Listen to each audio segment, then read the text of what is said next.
Sringapuram saint Mary's ദേവാലയത്തിൽ 12 ശ്ലീഹന്മാരുടെ തിരുനാളിനും ദുഃഖ്രാന തിരുനാളിനും കൊടികയറി.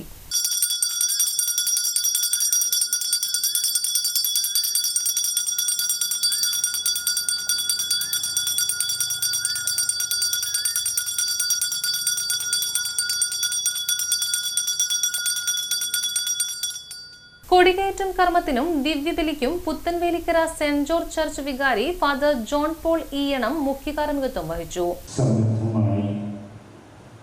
നമ്മുടെ കുടുംബങ്ങളിലും ലോക സമൂഹത്തിലും നാട്ടിലും ലോകം മുഴുവനിലും പകരണമെന്ന് പ്രത്യേകം പ്രാർത്ഥിക്കാം. വളരെ പ്രത്യേകമാണ് ഇന്നത്തെ പ്രസിദ്ധന്മാരെയും അവരുടെ കുടുംബങ്ങളെയും അവരുടെ പ്രത്യേക പ്രാർത്ഥനാ നിയോഗങ്ങളെയും സമർപ്പിക്കാം. ദൈവാനുഗ്രഹത്തിൻ്റെ നിറവ് നമ്മിൽ വർഷിക്കപ്പെടാൻ വിനയപൂർവ്വം പ്രാർത്ഥിച്ചുകൊണ്ട് ഈ അനുഗ്രഹ ബലി ഒന്നുചേർന്ന് കർത്തൃസന്നിധിയിൽ ഭക്തിപൂർവ്വം നമുക്ക് അർപ്പിക്കാം. പിതാവിന്റെയും പുത്രന്റെയും പരിശുദ്ധാത്മാവിന്റെയും നാമത്തിൽ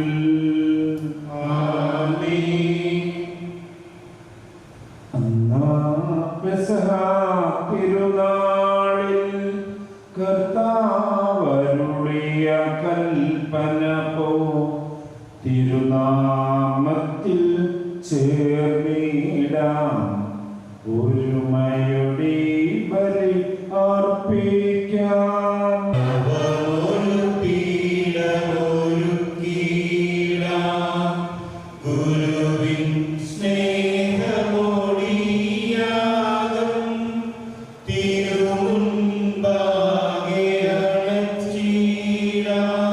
തുടർന്ന് ലതീഞ്ഞ്, നൊവേന, തിരുശേഷിപ്പ് വന്ദനം എന്നിവ നടന്നു.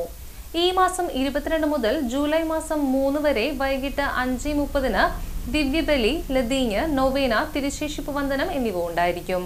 ജൂലൈ 2 ദിവ്യബലി, ലതീഞ്ഞ്, നൊവേനയ്ക്ക് ഇരിങ്ങാലക്കുട രൂപത മെത്രാൻ മാർപ്പോളി കണ്ണൂക്കാടൻ മുഖ്യകാർമ്മികത്വം വഹിക്കും. ജൂലൈ 3 വെള്ളിയാഴ്ച വിശുദ്ധ തോമസ് ശ്ലീഹായുടെ ഊട്ടുതിരുനാൾ ദിവസം രാവിലെ 9:30 പ്രസിദ്ധേന്തി വാഴ്ച ആഘോഷമായ ദിവ്യബലി, ലതീഞ്ഞ്, നൊവേന എന്നിവയ്ക്ക് കാക്കുളിശ്ശേരി സെന്റ് ജോസഫ് ചർച്ച് വികാരി ഫാദർ ഷാജി തെക്കേക്കര മുഖ്യകാർമ്മികനാകും. പൂവത്തുശ്ശേരി സെന്റ് ജോസഫ് ചർച്ച് വികാരി ഫാദർ സജി വലിയ വീട്ടിൽ തിരുനാൾ സന്ദേശം നൽകും. തുടർന്ന് തിരുനാൾ പ്രദക്ഷിണം, ഊട്ടുനേർച്ച എന്നിവ ഉണ്ടായിരിക്കും. ചടങ്ങുകൾക്ക് വികാരി ഫാദർ ജോയ് പെരേപ്പാടൻ, കൈക്കാരന്മാരായ തോമസ് ചാക്കോള, വർഗീസ് വടക്കൻ, ബേസിൽ പടയാട്ടി എന്നിവർ നേതൃത്വം നൽകും.